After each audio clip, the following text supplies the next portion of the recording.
Hey everyone, it's Redman again, and I wanted to do something a little bit different today. Instead of the usual Master Duel content, I thought I would do some TCG content and share the current deck profile that I've been cooking up for the TCG. And after playing it a whole bunch on Yu-Gi-Oh! Omega and playtesting it a good bit, I can safely say that I have come to a deck list that I'm pretty happy with and I have a good bit of fun with, and I think is pretty darn competitively viable right now, and kind of differs a decent amount from the usual lists that I've been seeing on from like topping it like regionals and stuff. Um, Quick little aside, I did enter a few locals in the past couple of weeks. The very first one I actually ended up getting second place at, where I made top cuts in a top four cut and got all the way to second, which went to game three versus a branded player that was really good. So I was pretty happy about that. But then like a week later, I enter with the exact same list and I don't do nearly as well. I do like 2 losses and 2 draws. So I had to go back to the drawing board and figure out a list that worked better for what I was trying to do. And I think this list is more up my alley. And after playtesting it for a good bit, I can definitely safely say that I think this list is a lot better than what I was doing before. So yeah, without further ado, I think I'll go ahead and get into what I got so far. So starting off, I am playing 3 Ladies of the Silver Castle. I want to be playing 3 of these simply because you really want to see this at 3. You want to see her in your opening hand. She starts all your engine combos, everything like starts pretty much from Lady. Like even if you get Big Welcome in your hand, you probably want to use it to get Lady out on the field as soon as possible so that you can start getting other traps that you have and just use those, because it's like really important to do. And I used to have her at 2 because I didn't think I needed her that much, but as time's gone on, I definitely realized, yeah, I definitely think Lady should just 100% be at 3 whole copies instead of just 2. So that's what I'm rolling with. All right, so for the next couple of Labrynth Monsters, I'm playing 2 Ariana and 1 Lovely. Don't really feel like I need a third one, and I think most people are only doing 2 Arianas. Some are even doing 1 Ariana, but this ratio works pretty well because like my normal summon isn't that important considering I'm playing 3 of the Welcome Traps and 3 of the Big Welcome traps. So you have a lot of ways to get into engine typically, and you don't really need the third Ariana that badly at all. Some people swear by having a third Ariana, but I'm pretty fine with just having the 2. And then the 1 Lovely here is definitely just kind of needed because you want to be able to recycle like powerful normal traps like D Barrier and all that. Obviously she's a brick, so you only want her at 1, so you don't see her in your hand ever, but she somehow still shows up in the hand anyway, so what can you do half the time?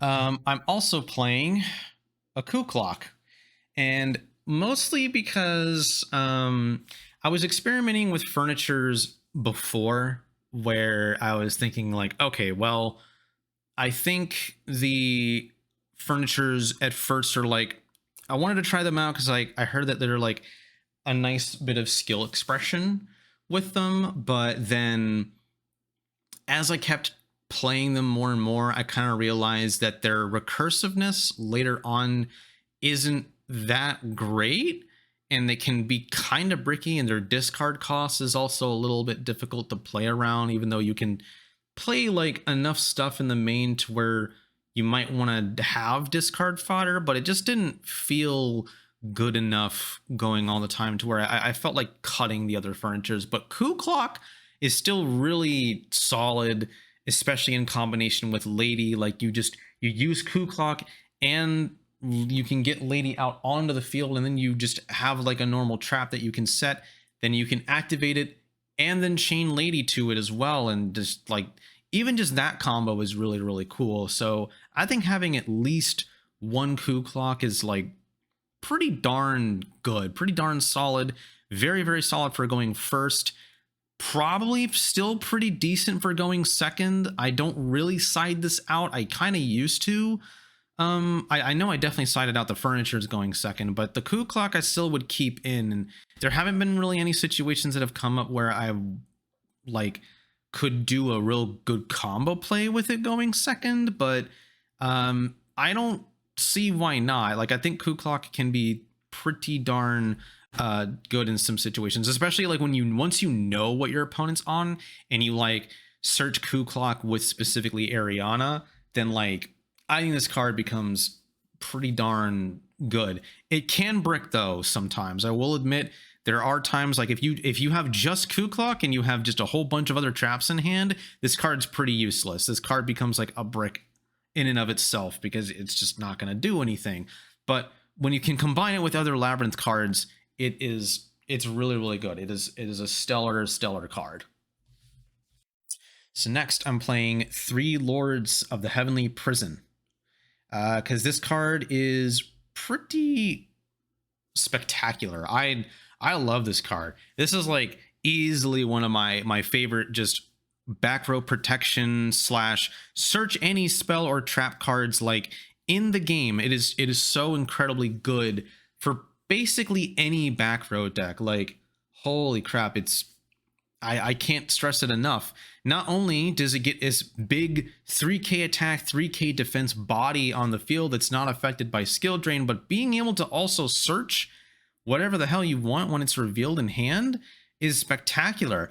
Plus, this helps enable like OTK setups where you go into battle phase and you flip a compulse. You attack with one of these, you flip a compulse to bring it back to your hand, and then you can special summon it back out again and attack for 6k total damage. And then all you need is just another like a Lovely or a Lady out on the field, and then it's just GG from that point on. Like, you'll even see in some of the replays that like I'm able to OTK my opponent because of this card.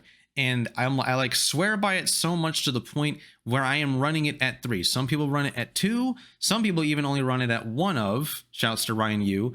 But I think the more you play this card, the better it is. And I think people do kind of sleep on how valuable being able to search. The back row protection really is kind of like a bonus. I don't see the back row protection as being like the main reason to play this card.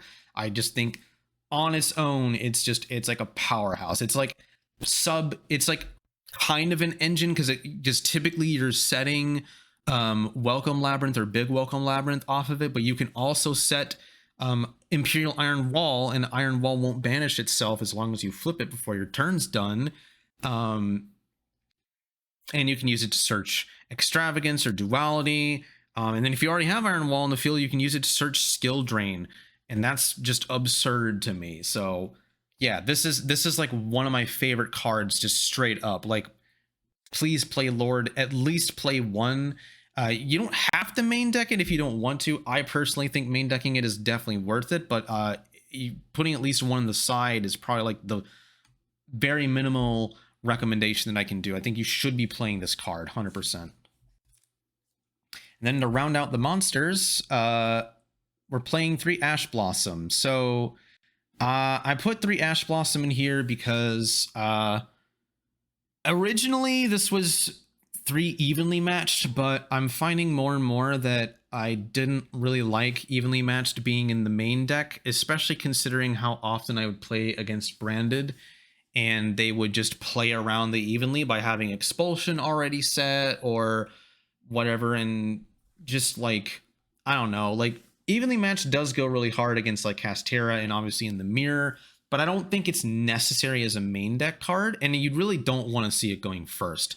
So I think Ash Blossom is just strictly better because with Ash, it's good going first and it's good going second because, you know, and especially against like the top 3 matchups, which is like Kashtira, Branded, and Labrynth. Like you ash the Kashtira Theosis, you ash the Branded Fusion, or you ash one of the Welcome Traps, and you get like immense value just from doing those. And like, of course, like I said, it's good whether you go first or second, and I think that what makes it a really, really good main deck card. So this makes 13 monsters, which seems a little bit high on the monster end, but like it doesn't really feel that bad. Sometimes you'll draw into like 2 or 3 monsters, but it's like if it's like Ariana, Lady, and an Ash, or like Ariana, Lady, and a Lord, that's still really, really good. That's still a really solid hand. If the rest are like normal traps that you want to have. But yeah, I think 3 Ash in the main is just, it's peak. It's so good.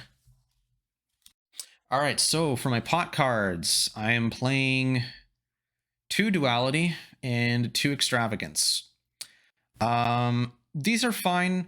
I used to have 3 Extravagance and no Duality because I was like, well, I don't want to play Duality because it conflicts with the special summoning of like Lady and other things. Like if I have like like Duality isn't very good when you're playing a bunch of furnitures or you're playing at least one of every furniture, because you have a much higher chance of being able to special summon out your Lady on your turn 1, which would turn off your Dualities. But because in my build I'm not playing that many furnitures, I'm only playing Ku Klok, the chances of that being an actual conflict is pretty low. And even then, even if I have Ku Klok and Lady in hand as well as Duality, I'm still probably going to use Duality and just hold off on the Lady until my opponent's turn, because maybe I still want to use Ku Klok on my opponent's turn to set with them or whatever. But this, you know, being able to make my 3 pot cards into 4 pot cards and make these like drawing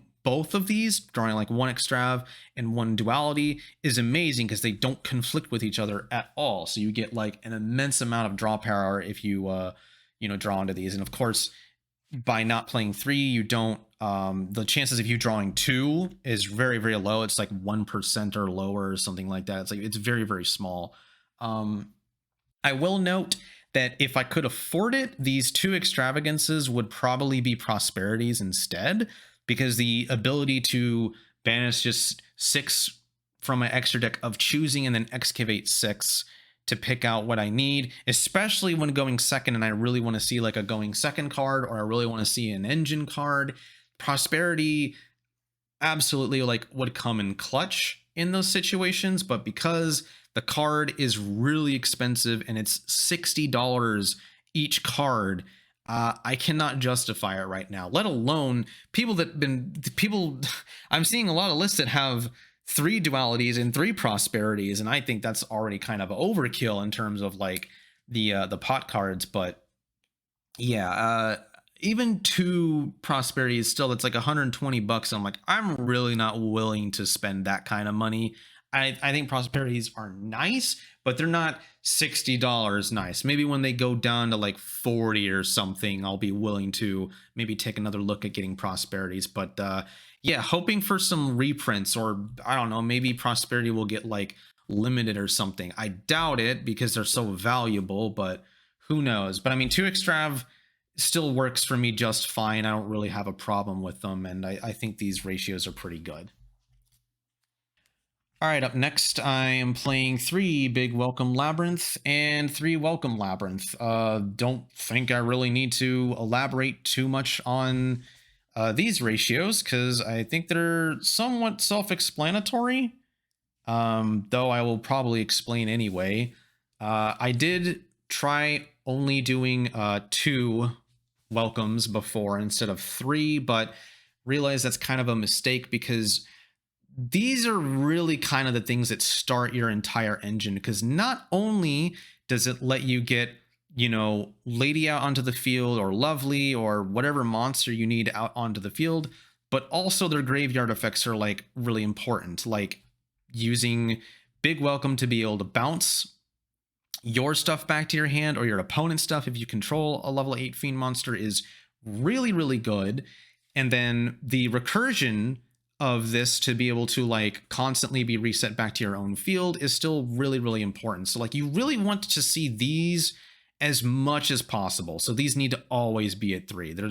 I just don't think there's any way around it. You kind of have to do it 100%. It's the right way to do it. No other way. I don't think that I have to say much more about that.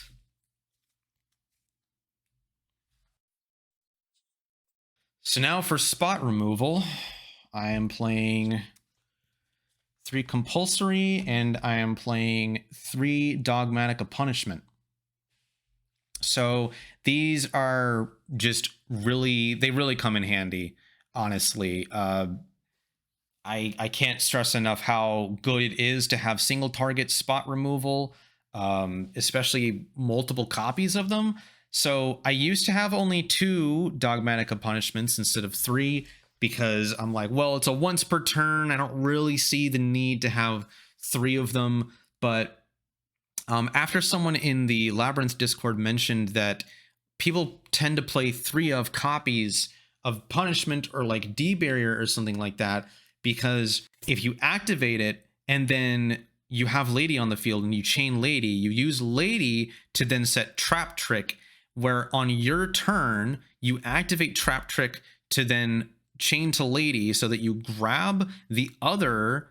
So like you have punishment, you use Lady to grab Traptrix, and then Traptrix grabs the other punishment, and then you can get another like bonus trap as well, which I think is super, super awesome. So it's like, oh yeah. And then of course, punishment's just really good in general because of all the stuff that can go plus off of, you know, what you send off of the extra deck card. So bumping this up to 3 is really not that bad.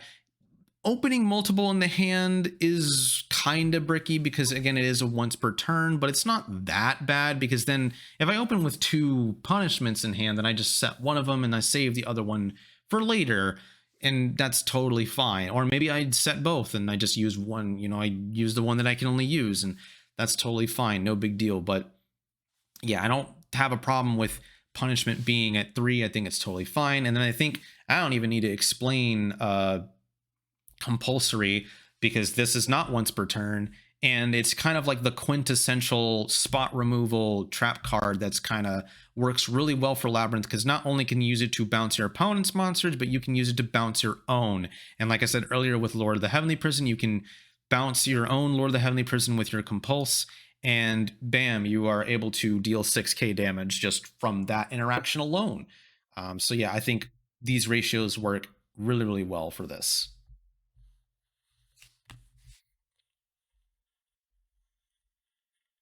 All right, so for some of the spice, I am playing 3 Torrential Tribute.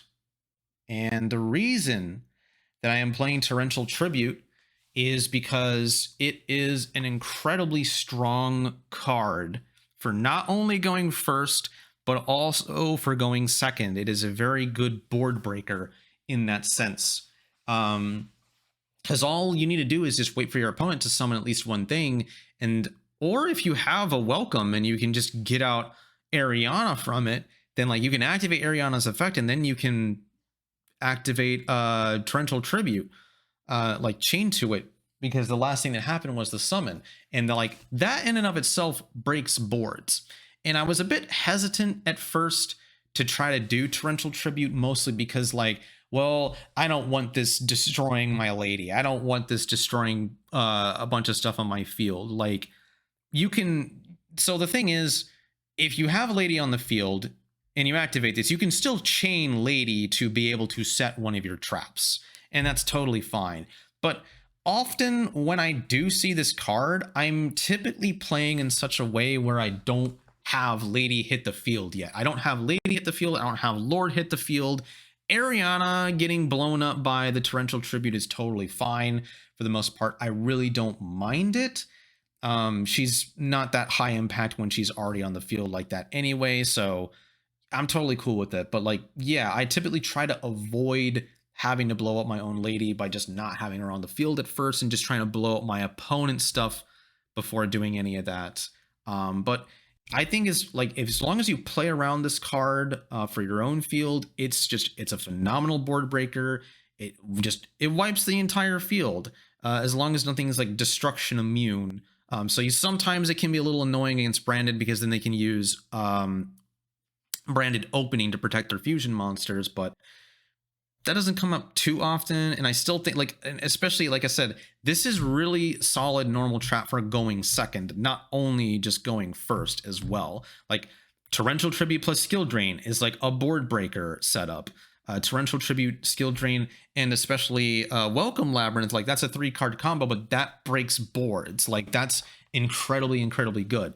So yeah, I like putting cards on my main deck that are solid going first and second. I think Torrential Tribute really kind of is getting slept on a lot, because I think it can really establish a very solid board state for you. And plus, it does still reset Welcome Labrynth in the graveyard to get back onto the field. So like, that's another good thing to keep in mind. Now there are some times where I will side this card out, not very often though. But if I like, I'm trying to side in a bunch of good going second stuff, and I don't feel like Torrential is that important, then I'll probably like side out a copy or two and keep in maybe just one, because you don't really need to see multiples of these when going second.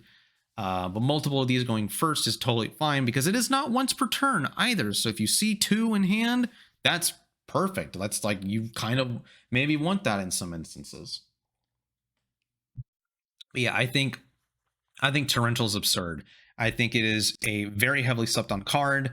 I think people make the comparison between Torrential and Waybridge a bit, thinking that like, oh, Waybridge is just strictly better because like your opponent has to send the monsters or something like that. And that's like, I kind of disagree, because I think Waybridge is a bit too niche to be able to activate in the first place.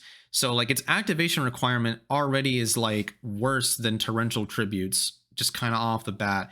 And your opponent only goes down to 1 monster, and sometimes they can still play with only having 1 monster left on the field anyway. So it's like, why give them even one thing when you can just make it 0? Like, that's my logic around it. So that's why I really like Torrential, and I definitely think people should probably try to play it more, because I think it's also kind of can be like a bit of skill to use, because knowing when the right exact moment is to Torrential against certain decks is crucial to know, because a really well-timed Torrential Tribute will like just decimate a lot of decks. Like, this will hit so many things. So yeah, and it's just a really good removal trap. So I think playing it at 3, just really good. All right, next up, we're playing D-Barrier. This should be no surprise, since I mentioned it a whole bunch earlier in this profile. But yep, D-Barrier is kind of the quintessential normal trap floodgate of the format. It like hurts Kashtira really badly. It shuts down branded like entirely on its own, and well, against the Labrynth Mirror, it's not very useful, so you side this card out every time. But there's a lot of cards, there's a lot of decks, I mean, that just fold to this card single-handedly. And another reason why I like playing it is if I happen to get dustered, or my opponent happens to like snipe it with a Cyclone or something like that, that's fine, because I can still chain it and call the type of extra deck monster that I know that they're going to want to go into. So like, if for example I play against Sword Soul and I know that and they duster me or something, then I'm like, cool, I'll just call Synchro so you can't Synchro this turn and be able to build a board. So because its lingering effect is so ridiculously powerful, whereas every other Floodgate, if they have Duster, you just get kind of screwed and you can't really do much of anything about it. So yeah, I play 3 because, again, like you notice, I have a whole lot of 3-ofs. I'm playing a lot of things at 3 because I think these are like the most important normal traps that you really want to see as many copies of, or like as frequently as you want, because like this is just a game winner on its own.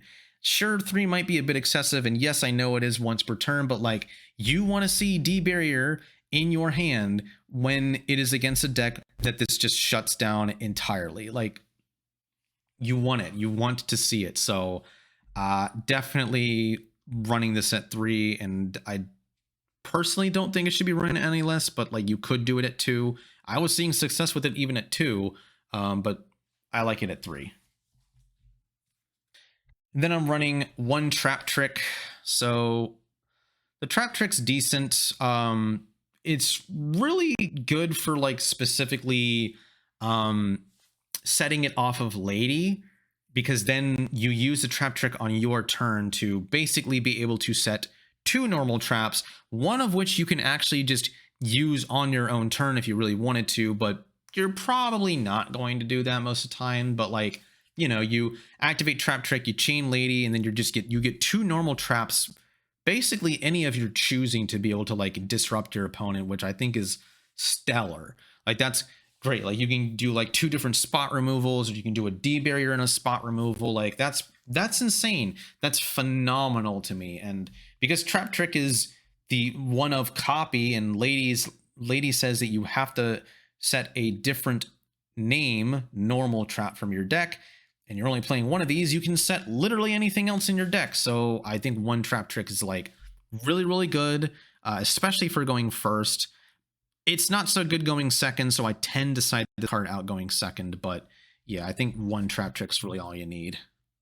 And then I have the Floodgates, where I am playing 3 Skill Drain and 1 Imperial Iron Wall. So I kind of decided on this ratio. Unfortunately, I feel like, as much as I didn't really want to play Floodgates, and I think they're kind of lame and not that interactive, it kind of became a necessity when I went to a locals and I played against a branded player who got out games 2 and 3. They got out Denko Seka and Jinzo. And I realized the only out that I had in my deck to either of those cards was Solemn Judgment. And I'm like, well, if I had Skill Drain, I could flip Skill Drain during the standby phase in order to preemptively prevent a Denko Seka or a Jinzo from just completely stopping me from playing the game, essentially. So that's why I feel like that's kind of the tipping point for me in terms of getting Skill Drain put into this deck.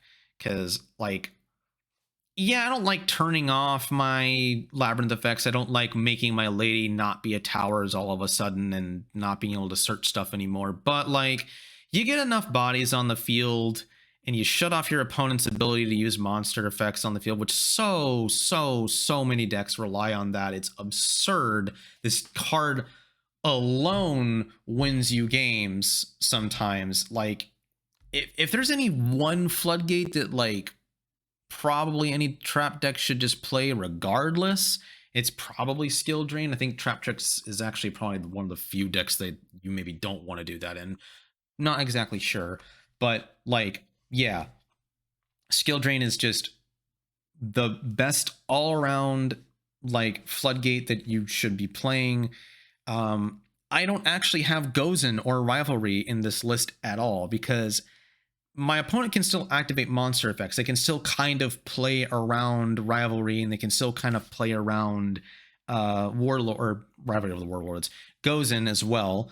I don't even like Tikaboo either, because that limits me a lot as well. And Rivalry limits me because I want to be able to get Lord of the Heavenly, because I have 3 Lords of the Heavenly Prison, and Lord of the Heavenly Prison is a rock, and all of my other monster cards are fiends that, you know, hit the field.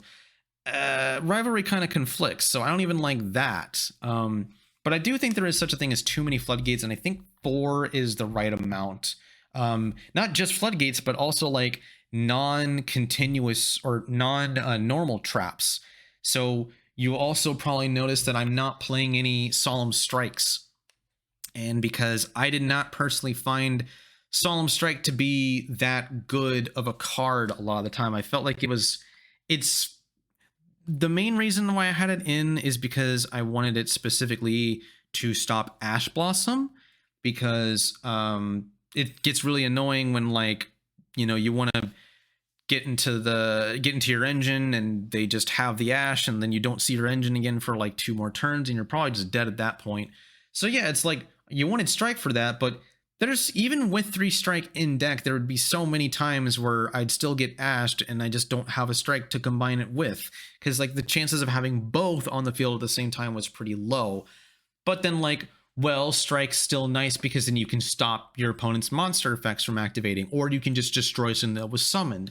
Yes, that is true, but you also have to remember that, like, it's a counter trap, and counter traps don't synergize with anything else that the Labrynth engine does. Like, if I'm going to do removal, I have spot removal that does synergize with Labrynth stuff, but Solemn Strike doesn't do that. And then the last thing with Strike is that it is good for going second, specifically if your opponent has like multiple Omni negates and you want to just like stop the Omni negate possibilities. Like let's say you flip Skill Drain, they activate an Omni negate to try to stop it, and then you Solemn Strike, and then that just ends there because it's spell speed 3 and no one can else, no other monster can respond with anything. So it just ends.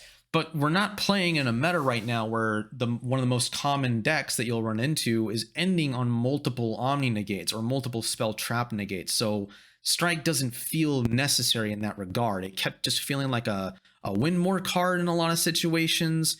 Also, it's not Judgment, so it doesn't like stop spells that sometimes I wanted to stop. And I'm just like, well, I'm just kind of sitting here, not being able to do anything about that. And like, it would be really bad. There were so many spots where top decking Solemn Strike was just awful, because it's like, wow, this is not a normal trap that allows me to keep doing things that I want to do. So for that reason, I just decided to completely cut it. And I don't even see Solemn Strikes in a lot of other people's lists in the first place. So I'm just like, nah, I don't need that. And I was playing like, what, 7, 8 non-normal traps, and that can kind of brick a little bit here and there. So I wasn't really a fan of that ratio, but I think this is definitely much, much better. And of course, I play the 1 Imperial Iron Wall because it is searchable with Lord of the Heavenly Prison, and because it specifically states that neither player can banish cards. You just flip this before your end phase, and then it doesn't banish itself. It just stays on the field. And then if you already have it on the field, you can search the skill drain with Lord and be able to flip that whenever the hell you want, which I think is really, really good. I've done that a few times in Master Duel in particular, and it is amazing. Like, it's degenerate.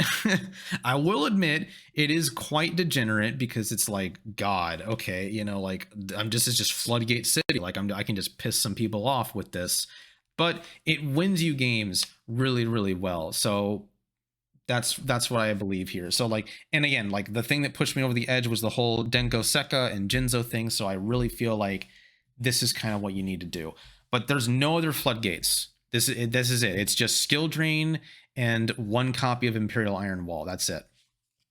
So on the extra deck, I'm playing 3 Intis. Some people play only 2. I feel like I'm fine with 3. Mostly because I play Extrav, so there's a chance that I'll have like 1 or 2 probably banished off of the Extrav, but that's kind of rare. It doesn't really happen all that often, and I'm like, yeah. And Entis is like one of the most popular targets for punishment, so it's best to play 3 of them. I don't think I really have to explain too much more about that one. I'm also playing a Fossil Warrior Skull Knight. He doesn't come up very often because there's a lot of times where I do want to remove 2 cards from the field like immediately, but he can be useful if I like want to use something later, but he's kind of starting to become obsolete because of Garura. So I potentially could cut him, but I don't know what for. So he's probably just going to be like staying in the extra deck for some time. So I'm going to put these over here. So then I have 2 Garura. It just makes the most sense. Before I was only running one because I didn't want to buy a second one, but then like now that I'm running 3 punishments, and I feel like the grind game for the punishments is going to really come in handy, especially if I can reset them with Lovely. Plus, with the potentiality of Garura being banished off of an Extrav, probably best to play 2 of them, because the draw off of Garura is insanely good. So I'll go ahead and just show that like I'm playing 2 Bucephalus as well, to combine with these 2. But like this is my primary, one of my primary punishment targets. If I do not feel like I need to punishment 2 cards off the field used by sending in Tis, then I will do Bucephalus if Garura is too small, and then send Garura using Bucephalus effect. And drawing 1 card really is just, I didn't think that it was like that good, but the more that I play with it, the more I'm like, wow, this 1 Garura draw like just drew me into like something that like helped me win the game. So I definitely like am a big fan of playing those for certain. So then I'm playing 1 Cyframe Omega, or Cyframe Lord Omega. And he hasn't come up yet, but he is nice to be able to return punishment targets back to your extra deck in the grind game. But like I haven't had anything go that significant of a grind game to get to that point, so it's not really been that relevant, to say the least. But I still like keeping him in there. You never know when I'll need him, so I think I'm gonna keep him around for some time. All right, then I got, so I'm just gonna like do all the Xyz monsters. So I got Baguska. I'm playing Arise Heart, which is an interesting one. Dingirsu, Aggregator, Zeus. So these are all of my Xyz monsters. Baguska comes up a couple times, but quite rarely, because again, I only have 2 Ariana in my deck. So that makes the chances of me going to Baguska even less so. But he's still there just in case I need to go for a plan B of some sort. So Arise Heart and Zeus are here specifically to counter Kashtira. When I'm playing against Kashtira, a lot of the times I'll see my opponent banish like one of my punishment targets. They'll banish like Entis, or they'll banish Garura, and it's like, okay, that's fine, because like if I'm going second against you and I have Change of Heart, then I can take your Arise Heart and make my own Arise Heart, or your Shangri-Ira, make my own Arise Heart, or make a Zeus after attacking with it, thanks to Change of Heart. So like, and it's nice to have both of these, because if they can only banish one, they can only banish either the Arise Heart or the Zeus. And a lot of the time they will just banish the Zeus because they think the Zeus is the biggest threat. So yeah, Dingirsu is nice for like the one situation is actually in the Labrynth mirror going second. I have Change of Heart. They have Lovely. And so I use Change of Heart on Lovely, get Lovely to my field, and then I have Lady get onto the field as well. And then I like use their Lovely's effect, and then I attack with Lovely or whatever. And then I get out Dingirsu. And then I use Dingirsu's effect to send something, and then Dingirsu just stays on the field, because anything that would be destroyed, it can just attach a material from it, which I think is stellar, to be perfectly honest with you. So, but that situation is still pretty rare, is still not come up yet. I don't play the mirror enough for this to be a potential thing that can happen. I was close to having it happen in a local, but they ended up chaining Big Welcome to it to bounce their Lovely back to hand, so it didn't end up going through. But yeah, like I have that in there for that. And then Aggregator is just another punishment target. Hasn't really come up much, but it's useful in some situations where maybe you want to negate something that's on the field instead of destroying some other stuff, but it rarely ever comes up. I think I still haven't even like used this as a punishment target yet. But yeah, that's it for the Xyz. I already showed Bucephalus earlier. This is the only link remaining, is Muckraker, or Muckraker. I don't know how you say it. But This card's kind of nice because it can help you bring back your lovely from the graveyard if you have like Kuklok and Ariana, or hell, if you have Kuklok and, or if you have like two lords even, because this actually says just two effect monsters. It doesn't need to be like, the type's not specific to it. So like you could use a lord and a Ariana or something, and then you're able to bring back lovely with this, or a lady with this. So it's like a pseudo kind of big welcome in a way.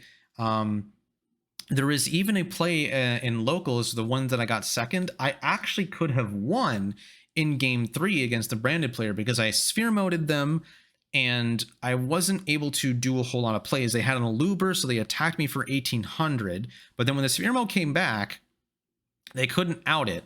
And I had only Kuklok in hand and I didn't have any other engine pieces. But what I didn't realize at the time was I could have normal summoned Kuklok and then linked off the sphere mode and Kuklok to get into Muckraker.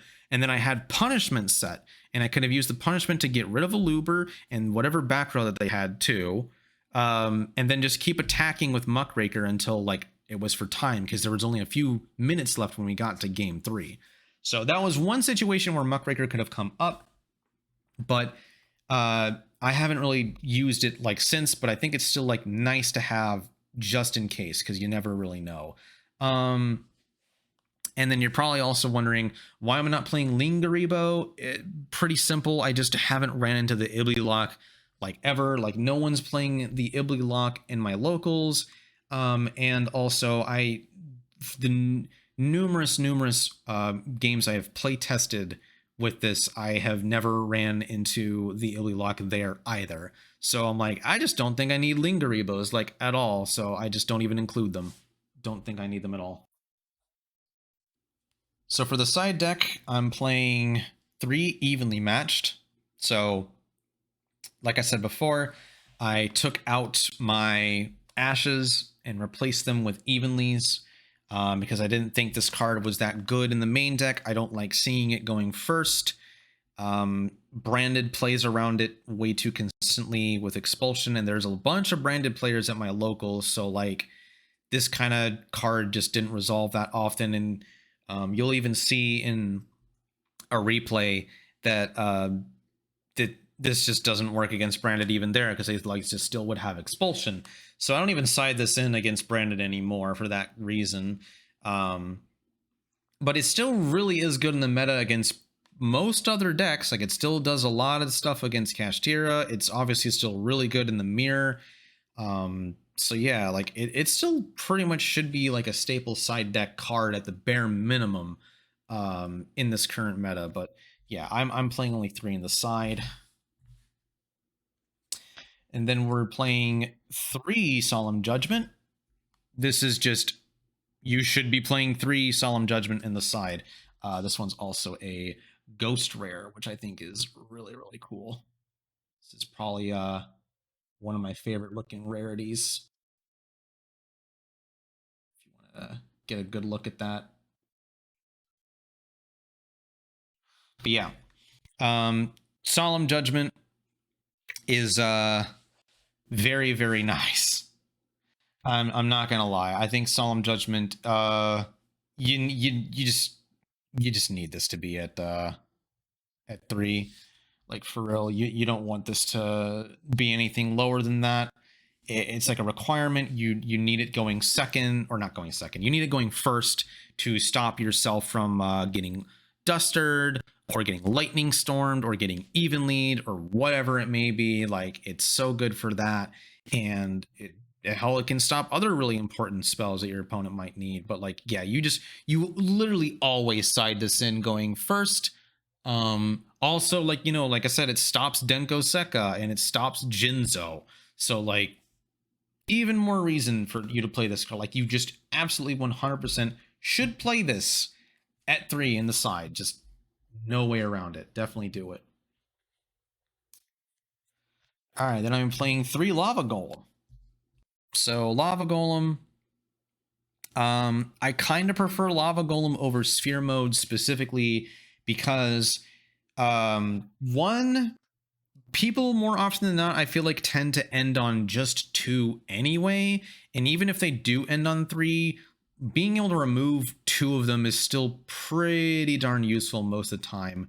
I'm also not that worried about Lava Golem like being used against me to like attack me directly and all that, because I have so many removal traps. Or I even have like Compulse. I can just Compulse it back to my hand, or use Big Welcome to bounce it back to my hand if I have a level 8 Fiend, which I think even that's like stupendously good. So I'm never really worried about that. And I know it conflicts with duality, but like that's kind of part of the reason why I like playing it, because with Sphere mode, I would want to keep duality when going second, because if I use duality and I see Sphere mode, it's like, oh, that's great, you want that. But when siding, but then I have to take out other cards that I probably do still want to, have like removal traps and all that. So it's just kind of a personal preference to keep the lava golems in and to take out the dualities, so that I take out both Arianas, because obviously my normal summon won't be usable, and then take out the dualities because they conflict. And that's 4 cards that are very easy to side out when putting in Lava Golem, so I don't have to worry about siding out other stuff as well. So that's kind of my personal preference there. In terms of over Sphere mode, and I definitely don't really like playing either Golem or Sphere mode in the main deck, because it's just so not good going first, to where I'm like, I just don't really agree with that. Then I am playing 2 Artifact Lancia. This is probably one of my favorite hand traps. I love this thing. This card's so nice. Like, it's basically a Imperial Iron Wall on legs, in the form of a hand trap for a single turn. But it is so good because it stops evenly. It stops Kashtira from being able to banish anything from your extra deck, from Riseheart from being able to banish anything off the top of your deck, from Mindhacker doing anything at all, which is fantastic. So it's so good against Kashtira. It's so good for preventing yourself from getting even leads. So I'm pretty much always siding this in when going first. And then it's especially good against anything that kind of just crumbles to Iron Wall, or crumbles to not being able to banish for a cost, or being able to banish as like a way to make plays. So it can work pretty well against Branded and stuff like that. So I simply don't play 3 because I already have 1 Iron Wall, and Iron Wall is kind of like a Lancia functionally in a way, but it's a floodgate that stays on the field, but it can be removed and all that. But it's still pretty darn nice, and I think just 2 Lancia is still totally fine. Also, this was kind of, I needed a like 2 more in the side deck, and I was looking around for like what hand traps could be pretty good, and I think Lancia is a really, really solid side deck card, so I really like playing them. All right, so for my one-ofs, playing a Duster, Eradicator, the Field Spell, and Change of Heart. So these are all my one-ofs in the side. These 2 are just really, really nice, powerful, limited spells that are just super, super solid going second. Feather Duster is really good against pretty much almost anything going second, because either you force out them to use their back row early, which is almost always going to be good for you, like against Branded or against Labrynth. Like, this is especially really, really good. Or it even forces a Solemn Judgment from them, which is like totally fine, especially if it maybe comes down to time. You probably want that. But like, Duster's just one of the best going second cards just in general. Very rarely do I play against decks that don't have any back row, but obviously I just wouldn't side this in against something that doesn't play back row, so you don't worry about it. And then Change of Heart, I typically side this in whenever I can, because I still feel like being able to target something and just take control of it, and be able to use its effects, and be able to attack with it is really insane. Especially if it's an Xyz monster and I can just make Zeus after the fact. Like, that's nuts to me. So I really like playing this card for that reason. It could potentially get cut in the future, because there are some times where it's just not very useful at all and doesn't really do anything, but it's a really, really sick card when it works out. So I definitely like it. And then the one of Eradicator, I used to have this in the main, but I was kind of realizing more that I don't really super need to see this card unless I know for a fact that it is going to be a blowout, like this wins the game if it resolves kind of thing. So like, I definitely side this in the mirror. I side this in against any Runick deck. I side this in against something that probably still plays like a bunch of spells, like maybe against Makonko or something. And it'll like still do work. And yeah, it's just it's really, but I only want it when it blows stuff out, because if it's only going to destroy like one or two spells or traps or whatever, and it's not going to do a whole lot, then I don't think it's really worth the cost and the activation requirement and all that, because it can be kind of bricky, especially if you have like Lord and you don't have any other traps to be able to activate, and it's just kind of like not the greatest. But I do side it in against stuff where like you resolve this, you win like straight up. And then the field spell is mostly good in like the grind game, but I don't really care. I don't really miss it in the main, for one. It's kind of like a win more card in a lot of spots. It's definitely like needed in the mirror for sure. And I side this in a lot when going first, because having that extra destruction effect typically means you gain so much more card advantage over your opponent over time, and it can be really powerful for that reason. But rarely am I ever searching for it. Rarely am I ever like wanting to see it in my opening hand, because it still does need to combo with stuff. It's debatable that this will even get like cut entirely from the list in the future. It's possible, but I still feel like there are uses for it to keep at least in the side deck for now. I'll see if it's something that like needs to be cut in the future, but who knows? We'll see as time goes on. But yeah, that's pretty much it for this side deck and for the profile. So yeah, I am gonna now go ahead and hop into Yu-Gi-Oh! Omega to go over some replays.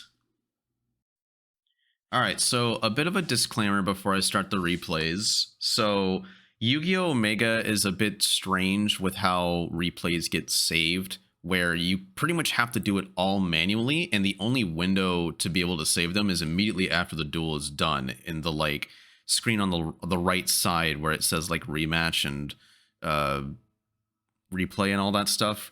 That's where you have to save it. So a lot of these replays are just kind of like one-ofs from a couple of like best of 3 sets that I've played. There's only 2 that are from like the same set, which are these 2 branded games, but otherwise everything's just kind of a one-of. I don't really like how I have to save replays manually like this in Omega, but I kind of make do with it. But that's why like I'm kind of looking forward to doing everything on Dueling Book once the next ban list comes around, since that's when like ranks reset and all that. And also just Dueling Book keeps full replays of entire matches in a history that you can go back to pretty much at any time during the season. So yeah, looking forward to that. That's just my small little gripe about doing stuff in Omega, but otherwise like Omega is still pretty fine for using. Anyway, let's go ahead and get into the replays.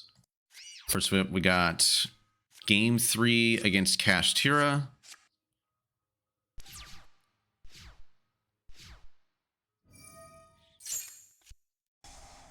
Starting off pretty simply, just, you know, setting 3, hoping that they don't have like an evenly matched or something like that. So they've used Prosperity, and I guess they were trying to find, I don't know, like they see a bunch of engine cards here. Like I'm pretty sure Riseheart maybe is enough, but like they must have had something to be able to unbrick, but they get Ash, and I'm like, well, let's just go ahead and get this out of the way with my big welcome, and then I'll go ahead and get Lord out onto the field, because that's like their end phase. They just didn't do anything with their turn. So now I just get out Lady, and they are going to get OTK'd. Because I go to battle, I attack with Lady, and I attack with Lord. And then because I have compulsory set, I'm going to use it to bounce back the Lord to hand, and then just use Lady as well, because why not? And then I'm able to attack again. And that's that. It's a fairly short replay, but it's to kind of demonstrate that, like, this is what can happen out of nowhere, seemingly, and why I like Lord so much, because this is one of the OTK enablers that that happens with it. So that's a very, like, simple example to like show you here. All right, now the next one is going second against a Ghoti deck, which I think this is the only time I ever played against Ghoti. And I didn't really understand how they worked until I played against them. So I'm like, oh, I see. They get their tuners out onto, like, their field during my turn and then synchro summon as a quick effect. It's like, oh, that's neat. So they get that out. And I'm like, okay, sure, let me just get 2 Extravagance.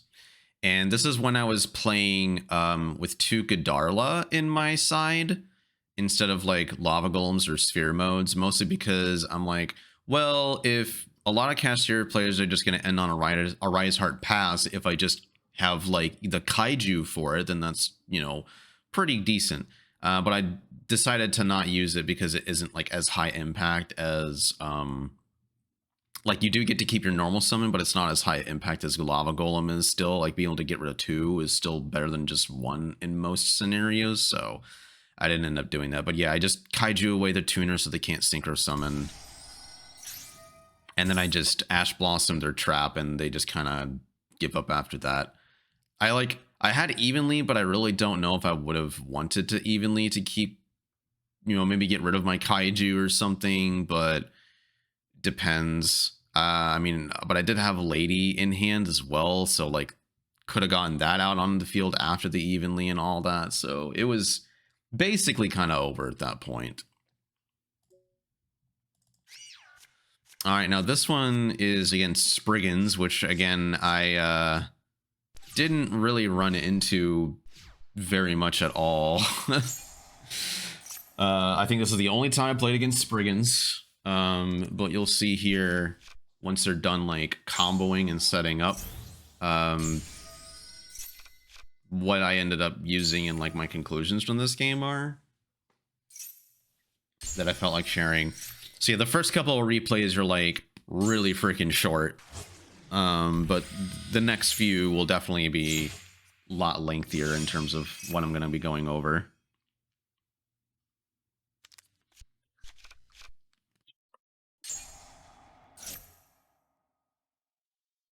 So they do this whole thing where they get they are able to special summon a bunch of cards so that Genius gets to activate, which is kind of neat. Because like I've actually never seen this kind of combo to like pop off before. And I have Ash in my hand, so I just have no idea what to Ash. And I didn't think Branded in High Spirits was going to get Regulus onto the field. So it's like, oh, well, I guess, okay, then sure. I guess I'm not going to Ash anything for the rest of this turn. And then they get Cyberstein. And I'm like, oh boy, that's probably going to get out Exterio. Yep, they get Kit in hand. So it's looking like a spooky board. And then they get Redoer out as well. And I'm like, oh my lord. This is a lot to deal with. And they also get out a gigantic sprite. And I'm just gonna be like, nah, you're not gonna also go into some like level 2 shenanigans. They don't use Regulus though, because that probably would have been a waste of a negate or an Omni negate. So I guess I can understand maybe why. Because they probably just didn't need this extender off of gigantic, but who cares? And they set one, and then they are able to get out Sargus with, you know, Sprind. So then I also have Change of Heart here, but so like Ultimate Slayer is great here because Exterio obviously cannot respond thanks to Ultimate Slayer saying your opponent cannot activate monster effects in response to this card's activation. Wonderful. So not only do I get to get rid of Exterio, but I get to also send Entis to be able to destroy or force out the negation of the Regulus. So I'm like, cool, don't have to worry about that. Now I can Redoer, steal the Redoer, where the Redoer has how many materials? I think it has at least 2. So again, I could probably go into Zeus after this. I just wanted to be able to like attack it into something to where I don't take damage and potentially Zeus them. And then I just like normal Ariana, grab a big welcome. Do I even get Ladia onto the field? I do actually. Oh yeah, they destroy the Ariana and I kind of don't care.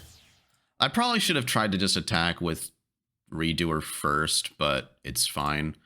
So I end up doing this and they try to like summon or whatever.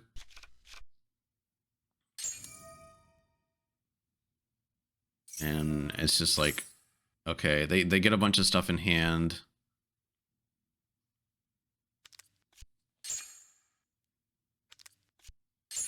And then they just end up scooping at that point because I think they realize it's kind of over.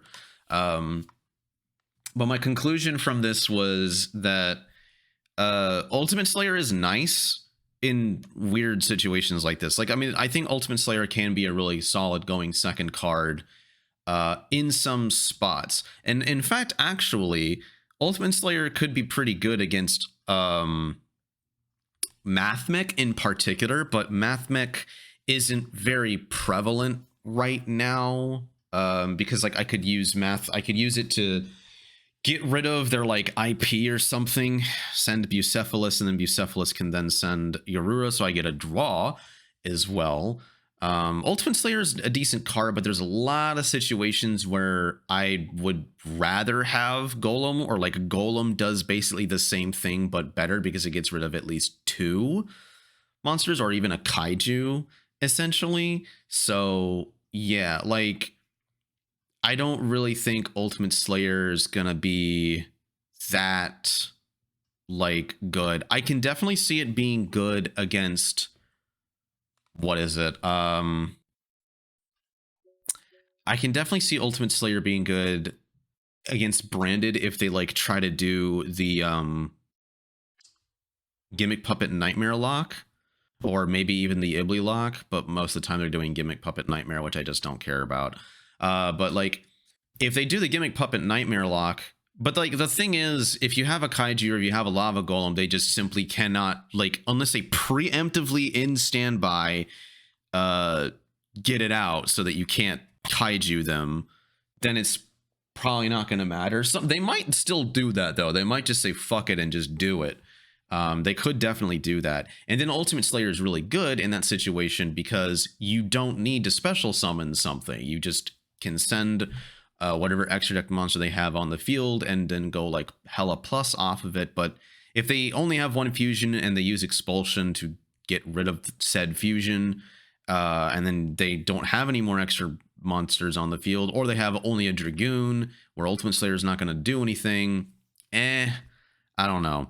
It just seems a little bit too niche. I was definitely considering Ultimate Slayer, but I mean, it's also a bit pricey right now as well. It's like $20 per card, since it's only a secret rare from Power of the Elements.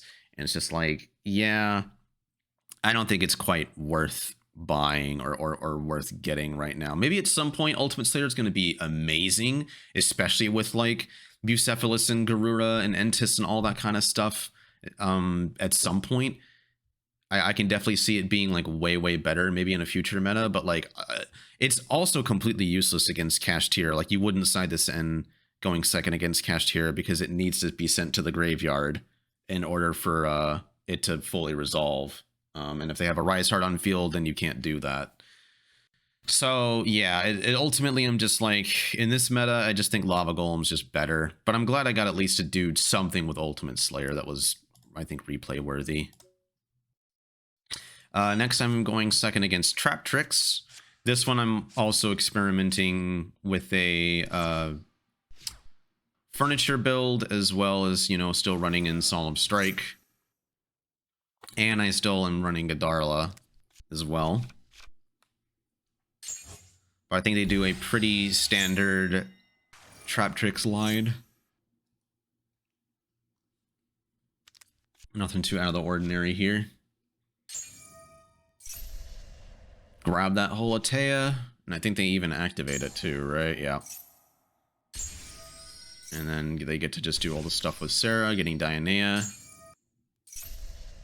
to set that Gravediggers that they discarded, and then put it back into the hand with Mantis. Then they get to Tribute Summon again.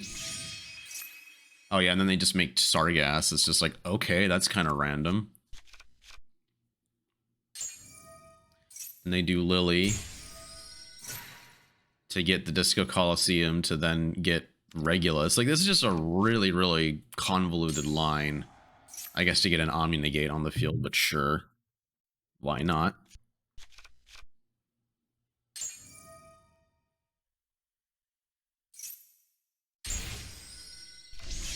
And they also get Redoer, which I'm like, cool, neat, I suppose. They end up getting a lady off the top, but then I just kaiju it away because I'm like, nah. And then I want to force out the Regulus Negate with a Strike. And then they Ash my my big welcome, so I'm like, oh, that's wonderful. So now I have like not really much follow-up at all. And then I'm just gonna overroot this back so they can't get Sarah onto the field, because I really want to avoid Sarah hitting the field. And then they tribute summon the set Dionea or whatever it was to get out a Lancia in hand. It's like, wow, okay, word. And then I take a bunch of damage, and I'm almost dead. I'm 100 life points left. And this is like my one set card. So they still can't get out Sarah, which is fine. They try to go to battle, and I'm like, nope, gonna get out Lovely, because I want to be able to recycle something. And then I get that Kaiju back in my hand as well with the big welcome, which is super nice. They purposely crash their Lancia so that they can use Disco Coliseum to get Regulus back in hand.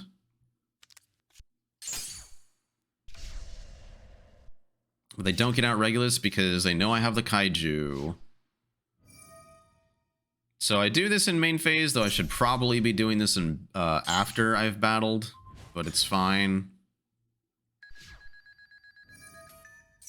I mean, it doesn't matter because even if one of these was evenly matched, they have more cards. They control more cards than me, so I'm not really playing into evenly here. I think just from this point on, I just have like a lot of card advantage. I go ahead and use Lovely to snipe, what is it? Yeah, and do a whole bunch of other stuff. Oh, I just sniped the Regulus out of hand. That's funny. Interesting that I go for that play. But I guess, yeah, the field spell's only gonna do so much.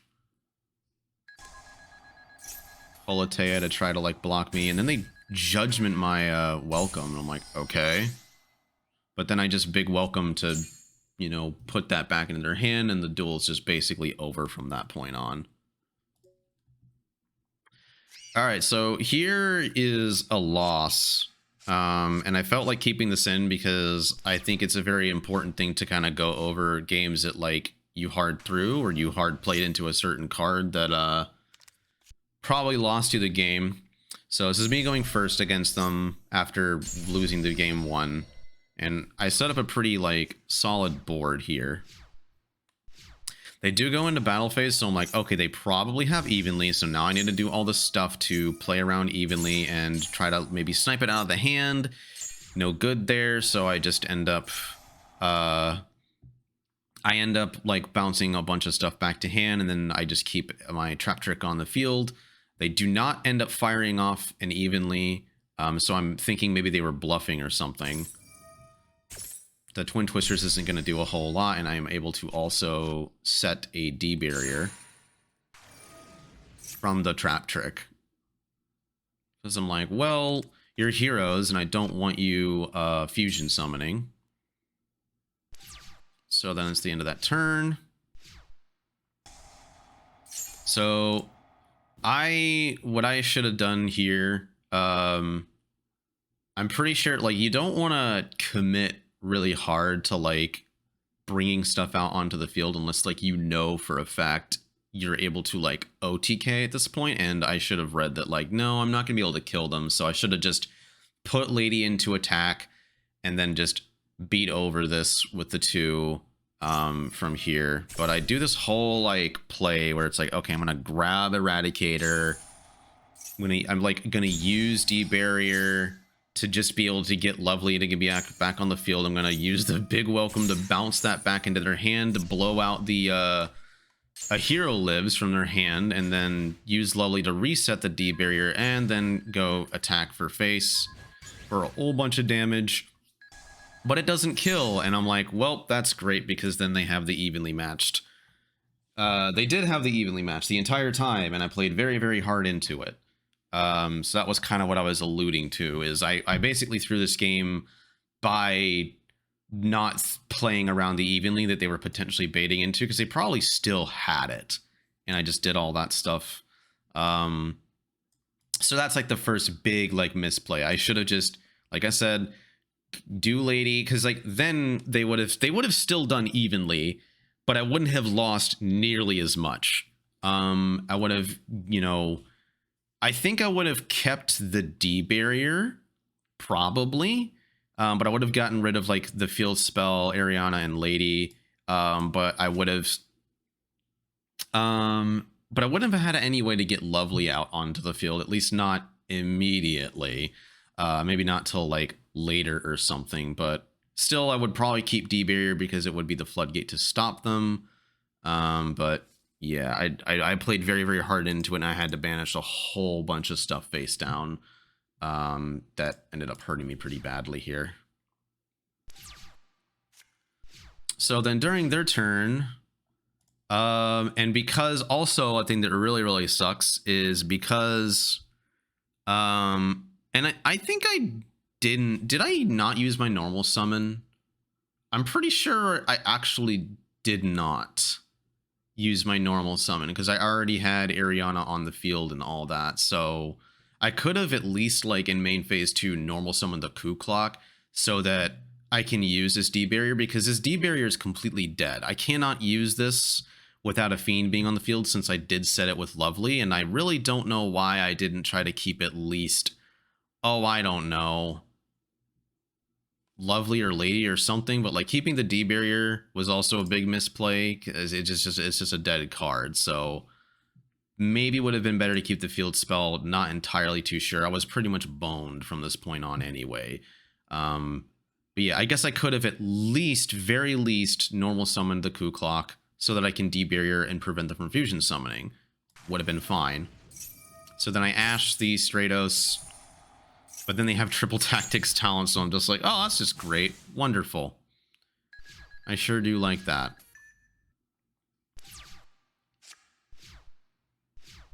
But then again, maybe normal summoning the Coup Clock wouldn't have been good, because then Stratos would have just destroyed it, and then I would have been screwed. So I don't know.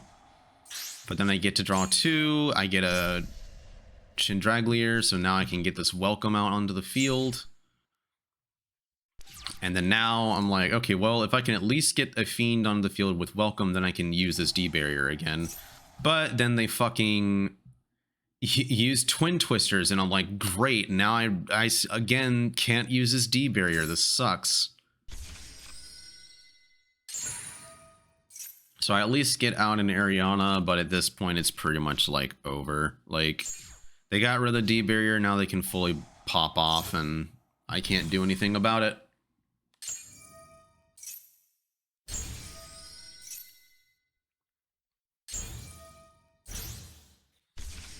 Like, don't get me wrong, the evenly match would have still hurt, but it wouldn't have hurt as nearly as badly if I just didn't play into it like really freaking hard.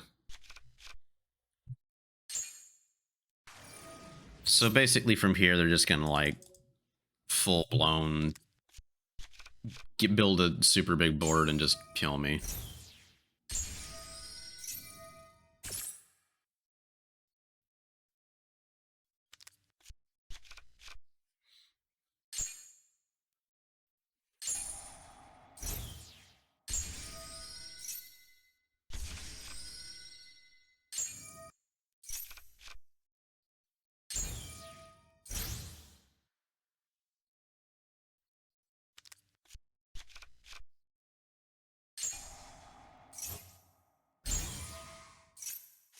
Probably should have just scooped at this point, to be honest with you, but I'm like, well, I have at least Lady to summon out to maybe, like, save me, but it's like they still have DPE, so it really kind of just doesn't matter.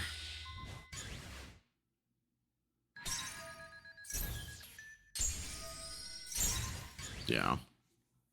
So it's like, it is over.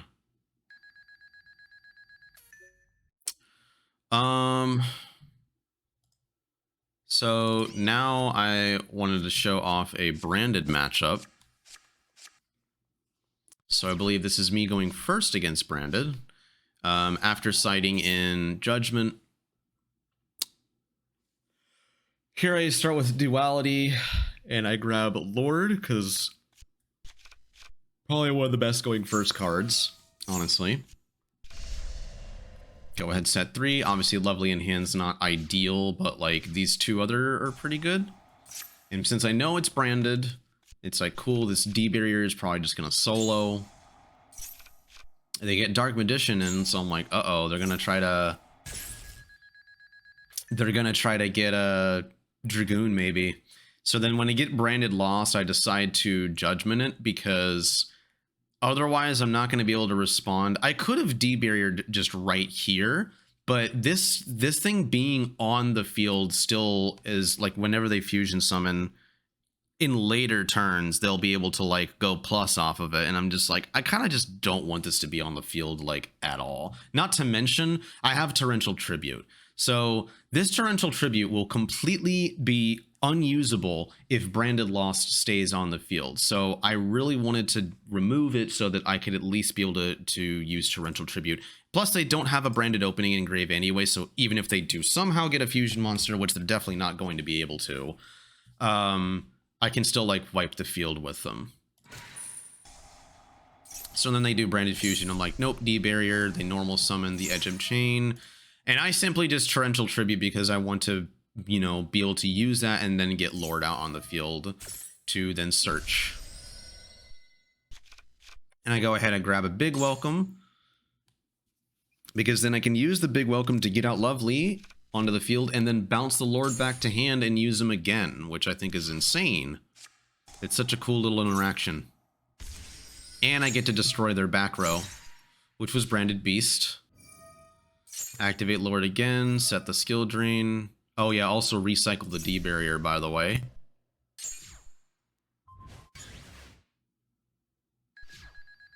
Could have played into evenly there, so remember, just attack first and then do it.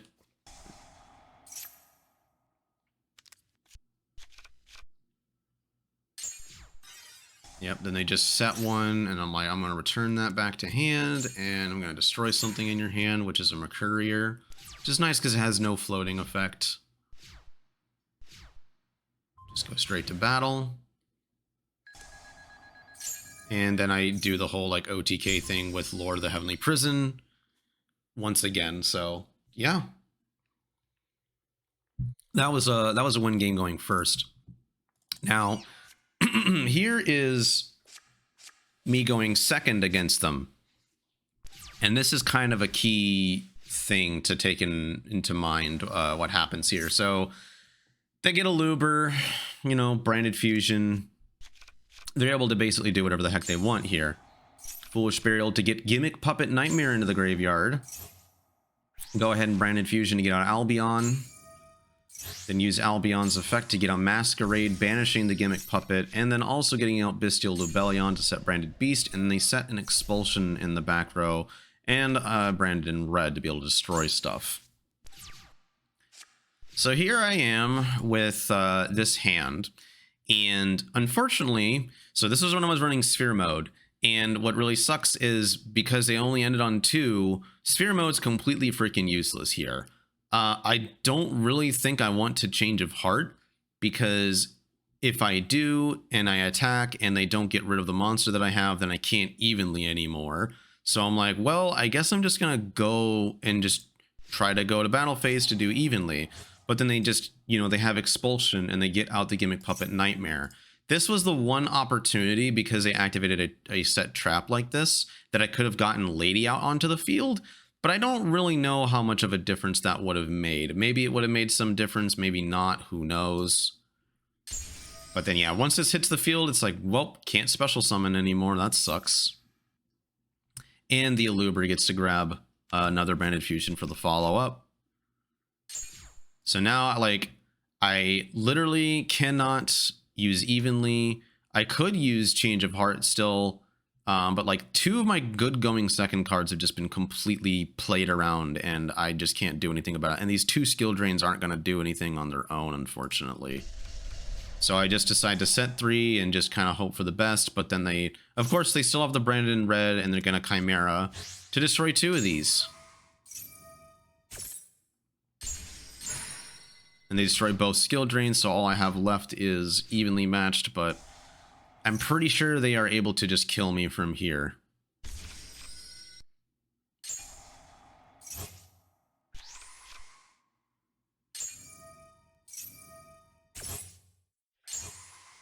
Yeah, and they get Dragoon out too, so even if I was able to resolve evenly, it would not matter.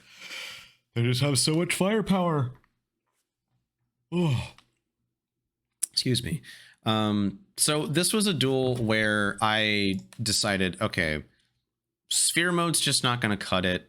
If I had Golem, this would have just been a very, very easy board clear, and it would have been like a completely winnable game in that in that case, because then they wouldn't have had a Fusion Summon anymore to be able to use Expulsion, because Expulsion specifically says tribute 1 Fusion monster. If they don't control a Fusion monster, they can't use that. They can't get out Gimmick Puppet Nightmare on my field. And Gimmick Puppet Nightmare normally isn't like that much of an issue, but like I could have gotten Lady out, but Lady wouldn't have really done all that much, and I didn't have a Lord in hand either to protect my Batgirl from the Chimera. So I'm like, all right, well, I think I'm just going to take out Sphere Mode entirely and just replace it with Lava Golem. So that's a big reason for me wanting to do Lava Golem instead. Also, because multiple times now, at least 3+ times I've played against branded players, evenly matched has just not been a good card going second against them, because they like have Expulsion specifically to be able to stop it. So I don't even side in evenly against branded anymore, because it's just not worth the time. It's not going to resolve most of the time. So yeah. All right, then the next one is against Invoked Dogmatika. This one is me siding in for going first. I got 2 Judgments and a Lancia. And then I get to do X-Trap to get 2, and 2 of the best draws could have probably asked for. Go ahead to try to get this lady out onto the field, because I want her on the field as soon as possible, because I would like to be able to, because Compulsory is the only other normal trap that I have on the field, and I want Lady to be able to summon something out, but they have a Gamma, so it's like, oh, well, goodbye Lady. But then I just get out another one on the field, which is really funny, because I think I was going to get out Lovely at first, but then it's like, well, I guess I'll just get out Lady anyway, because I still want to be able to do that. They then do Alistair to grab Invocation, which I'm like, that's fine. But then they branded Fusion, and I'm like, well, I'm going to stop that. And then here's a really, really cool thing. So Invocation specifically says that you need to use monsters in your hand as fusion material. But if you're summoning an invoked fusion monster, you can also banish monsters from your field and other player's graveyard. But because I have Lancia in hand, preventing them from banishing, that means the only things that they can use as material for fusion summoning is what they have in their hand. So if they don't have exactly what they need in their hand, they can, this invocation will be completely nullified, and it will not go through. And that's what ends up happening. So it's like, oh, that's awesome. Cool. So they get out an Ecclesia, then they get out Fleur-de-Lis. At this point, I should have been like, yes, because there is a monster special summoned from the extra deck on the field. Fleur-de-Lis will be able to get onto the field. So I should have recognized that and then done Compulse to get rid of the Gardna. That way Fleur-de-Lis wouldn't be hitting the field, but I don't do that here. And instead, Fleur-de-Lis gets to be out on the field and then immediately is able to negate the lady, which kind of sucks. So I'm like, all right, well, I'll just put that back in the hand. And then they put the Gamma. So they attack with Gamma. Or not with Gamma. They attack with Driver to put it back into the graveyard so that it doesn't get banished. Which should have probably been a telling sign that they potentially have another Gamma in hand. Because otherwise them doing that seemed like really kind of odd. And I should have probably like realized it at the time. But it just didn't occur to me. So then I top deck a Welcome. Just go ahead, go into battle. Destroy the Ecclesia. Still didn't get rid of Gardna, by the way, to be able to, you know, prevent a Fleur-de-Lis from hitting the field. So whatever, I guess. So I want to go ahead and get out something and Chain Lady. Get out an Ariana. Because I want to use Coup Clock to be able to get out Lovely, to be able to snipe whatever they put onto the field. Which they get out Fleur-de-Lis. And they don't negate the effects. Oh, only because they have to control another Dogmatika monster for them to do that. Okay, that's right. So then I'm like, all right, well, we're going to get rid of this Fleur-de-Lis now. And then we're going to reset the Welcome. Then they can't really do anything else. So then I go ahead and I do this whole thing. Notice how like I actually kind of chain blocked with the big Welcome.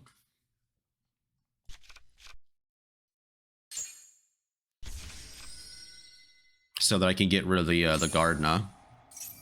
And be able to use Lovely's effect. But in my greed of using Lovely's effect to try to snipe something out of my hand, lo and behold, there's the second Gamma that they have, where I had lethal on board if I just simply did not activate Lovely's effect. So this was definitely a greedy misplay on my part, losing my Lovely, and I can't even kill them this turn. So that's not good. So I'm like, all right, well, I'm going to at least get Ariana here. Just gonna go ahead and go into battle because I'm gonna try to at least do as much damage as I can. But then they have evenly matched, but I thankfully still have this judgment to stop it. So it's like, oh, thank goodness I don't have to like throw another game away because I didn't play around evenly or whatever. Because like I just don't need to care. I have judgment. And they Lightning Storm, but they Lightning Storm specifically trying to get rid of my attack position monsters, and it's like they must have just not read Lady like at all, because it would have been so much better to destroy my back row. But okay, then sure. And just from here it's just pretty much over.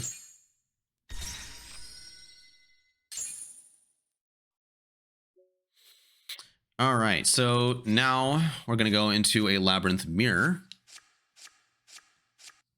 This one is me going second against them, so I have Lava Golem in hand. Okay, they get a bunch of cards. They're also playing a furniture build. They pitched a evenly, and I don't know why they kept in evenly when they're going first, so I found that kind of strange. They're also playing Temple of the Kings so that they can get the big Welcome out immediately, but I have Ash for that, so that kind of just stops it entirely. Then I get my Lady out because I'm pretty sure they don't have anything to destroy Lady, even though I don't have any set back row. They have two monsters on the field, so this Lava Golem goes pretty nuts. And then I just attack into it, so that they don't have anything on the field. They don't have any Fiends. Then they activate the Welcome, which I'm able to chain my Lady to, which is pretty funny. Then I get Eradicator, because that's a big win condition card in the mirror. Go ahead and activate Lord to protect these two, and then I'm off to the races here. I want to immediately use Welcome here so that I can get Lady to just like set something, but I also want to be able to get something else out on the field so that I can use this Eradicator when I want to. But I don't want to use it quite yet, because they're gonna set and then activate the Welcome Labrynth to bring out Ariana. And I'm like, oh, okay, I think they're just going to try to go for the field spell straight up. They do end up searching it. And I'm like, all right, that's fine. Because now that I know that they have that in hand, I'm going to use Eradicator to call spells, and then they're going to use their Big Welcome to bounce their Ariana back, which also resets their Welcome in the grave. And they also get their what is it? Their Stovey Torby to come out, and also Lovely gets to activate. But I have Skill Drain set, so don't really have to worry about that. And then now I finally get out Lord and set the set a Welcome again. Probably should have maybe set a Traptrix, but Traptrix doesn't make any sense here because against skill drains on the field, so Lady can't even really do all that much. Though I do have Big Welcome though. So then what they do is they end up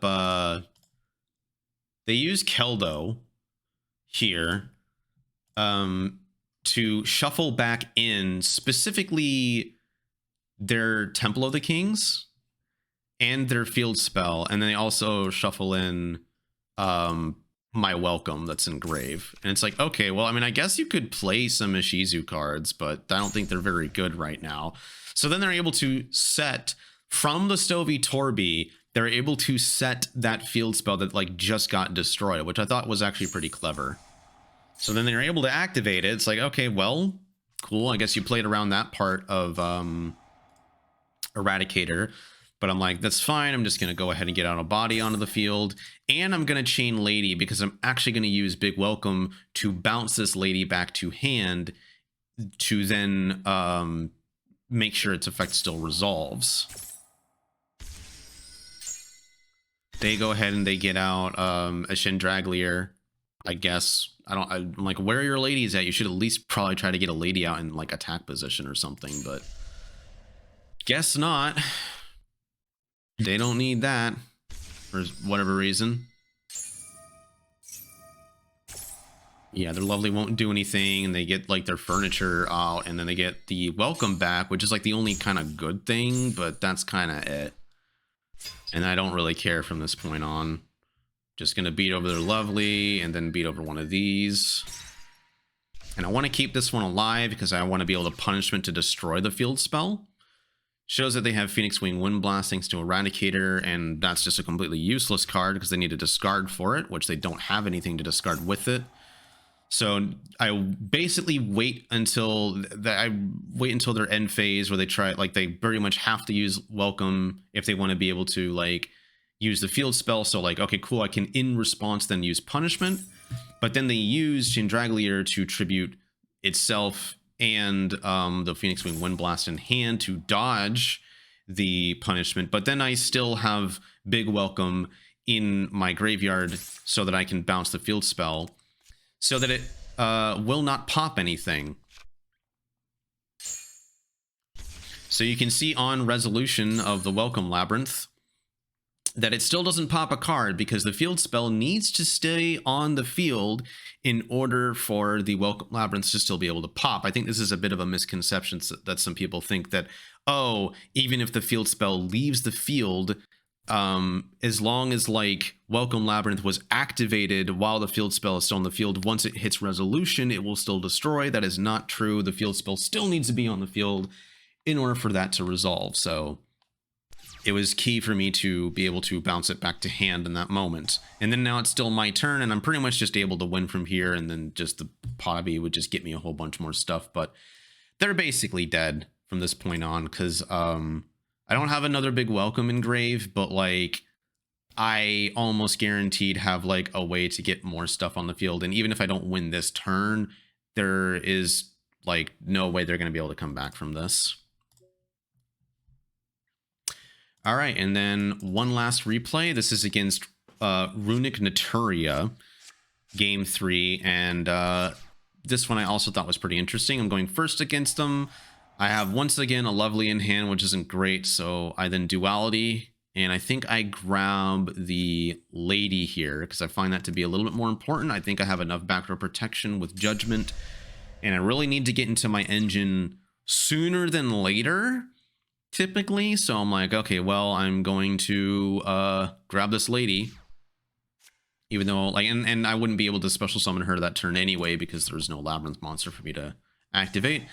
So they're gonna do evenly matched, and I just don't care about it. But then they have a second one. And I'm like, oh, wonderful. You're only getting rid of one card, which will be the Torrential Tribute, because D-Barrier is still going to be doing something. I go ahead, and because a trap card was activated, because it was theirs, I'm able to get out Lady onto the field.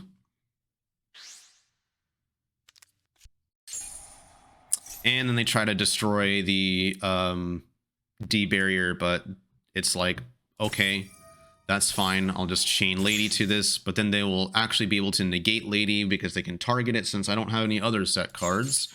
Kinda sucks, but it's not that big of a deal. I don't think it tells you... Yeah, I don't think it tells you which thing I picked, but I'm pretty sure I picked Synchro to like prevent them from doing their Naturia stuff. So then I just attack. You know, it seems to kind of be not much from here on out. So they go to battle phase for some reason, and it's like, oh, okay. Sorry, I'm gonna go to battle phase. I'm gonna attack again. And then they're going to evenly me for the third time. This is all three evenly matched. Like, I judgment the first one, but then they had a second one in hand. And now they do a third one. Again, for only one card. And I'm like, well, I mean, Skill Drain's not going to do a whole lot. So I guess I'll just get rid of the Skill Drain. And then I'll set an Eradicator. Which I don't want to fire it off just quite yet. Yeah, they only set 2. They don't, like, have Fountain or anything that I'm worried about, so it's like, all right, well. And then I top deck the field spell, which is even better because now I can use this epidemic virus to wipe all their spells out and bring back Lady. And then look at that, like, so they have an Ash in hand, but I get rid of their Fountain and their Freezing Curses. Yep, Fountain and Freezing Curses goes bye-bye. Because if they were able to get Fountain and you'd be able to use Freezing Curses, that would have not been good. But it's like, nope. From then on, it's pretty much a one duel from there. So yeah, that's it for all the replays. I hope you enjoyed this TCG content that I have done here because I like both Master Duel and the TCG. I think they're both pretty fun. I definitely like playing with Lady and Big Welcome in the TCG because I think it makes the deck really, really powerful and really, really versatile in the ways that it's able to be played, which I think is really, really fun. So yeah, don't worry, I haven't forgotten about Master Duel. I do still plan on making a deck profile, getting to Diamond 1 before this month is over, with some Ishizu cards, because I think those are still probably going to be really useful in Master Duel for this season at least. So I'm still planning on making that. It's probably going to be another week or so before I do it. So I'm almost assuredly going to get something out before the end of the month. But yeah, but this will probably be the deck list that I go with for the rest of this ban list season, I suppose, for TCG. But I don't think I'm actually going to be entering any locals anytime soon, just simply because I'm going to be refocusing again on Super Smash Bros. Melee competitively for the next like month or two. So, but I do think I am going to go to Nats in July because it's actually really close to me. So I think I'll end up driving over there. And there'll probably be a new ban list out at that point anyway. So that's probably when I will like really get back into like Yu-Gi-Oh for sure. But yeah, appreciate watching this. Be on the lookout for one more Master Duel video from me for a bit, and that'll be it for some time. But I really do appreciate people watching this and liking the Labrynth content that I have to put out. And of course, as always, if you have any questions or any comments or anything you want to ask about the deck or how things should be played or what you think about X card, if it should be played in the deck, and you want my opinion, just let me know and I'll be sure to respond as best as I can. So yeah, anyway, again, appreciate y'all watching and have a good one.